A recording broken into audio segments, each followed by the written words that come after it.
Julian Alvarez ও Lautaro মার্টিনেসের অতিরিক্ত সময়ের গোলে সুইজারল্যান্ডকে ৩-১ ব্যবধানে হারিয়ে টানা দ্বিতীয়বারের মতো বিশ্বকাপের সেমিফাইনালে উঠেছে আর্জেন্টিনা। কোয়ার্টার ফাইনালের নির্ধারিত সময়ের ১-১ সমতায় থাকা ম্যাচে ১০ জনের সুইজারল্যান্ডকে শেষ পর্যন্ত হার মানায় লিওনেল মেসির দল। কানসাস সিটিতে ম্যাচ শুরু থেকে নিয়ন্ত্রণে ছিল আর্জেন্টিনা। যদিও বল দখলে কিছুটা এগিয়ে ছিল সুইজারল্যান্ড, কিন্তু সুসংগঠিত আর্জেন্টাইন রক্ষণভাগ ভাঙতে পারেনি তারা। উল্টো ম্যাচের ১০ মিনিটেই নিজেদের ভুলের খেসারত দিতে হয় সুইসদের। বল হারানোর পর পাওয়া কর্নার থেকে লিওনেল মেসির বাড়ানো বলে হেডে জাল খুঁজে নেন অ্যালেক্সিস ম্যাক অ্যালিস্টার। সেই ছিল প্রথমার্ধের একমাত্র গোল। বিরতির পর ঘুরে দাঁড়ায় সুইজারল্যান্ড। প্রথমার্ধে তাদের সবচেয়ে বিপজ্জনক খেলোয়াড়দের একজন ছিলেন ডান এন্দোয়ার।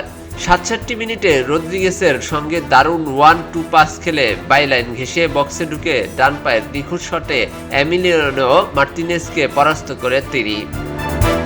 ৭২ মিনিটের প্রথমে বিল অ্যাম্বোলের ওপর ফাউলের অভিযোগ নিয়ে আনন্দ পার্সেদেসের বিরুদ্ধে বাঁশি বাজান রেফারি, কিন্তু ভিআরে দেখা যায় অ্যাম্বোলোর ফাউলের অভিনয় করেছেন। সিদ্ধান্ত বদলে অ্যাম্বোলোকেই দ্বিতীয় হলুদ কার্ড দেখানো হয়। ফলে লাল কার্ড দেখে মাঠ ছাড়তে হয় সুইস এই ফরোয়ার্ডকে।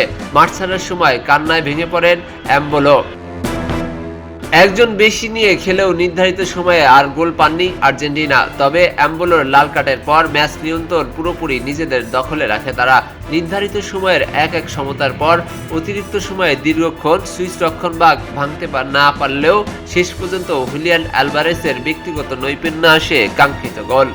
থমাস লোপাসের পাস পেয়ে বাঁ দিক থেকে পেনাল্টি বক্সে ঢুকে ডান পায়ের অসাধারণ বাঁকানো শটে জালে জড়ান হুলিয়ান আলভারেজ। গোল হজমের পর সমতায় ফেরায় মরিয়ার চেষ্টা চালায় সুইজারল্যান্ড, তবে সেই সুযোগ পাল্টা আক্রমণে আরেকটি গোল করে আর্জেন্টিনা।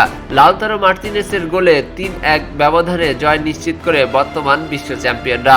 এই জয়ে টানা দ্বিতীয়বারের মতো বিশ্বকাপ জয়ের স্বপ্ন বাঁচিয়ে রাখল লিওনেল মেসির দল।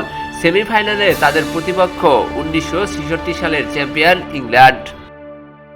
খবরের কাগজ, নিখাত, নির্ভীক, নিরপেক্ষ।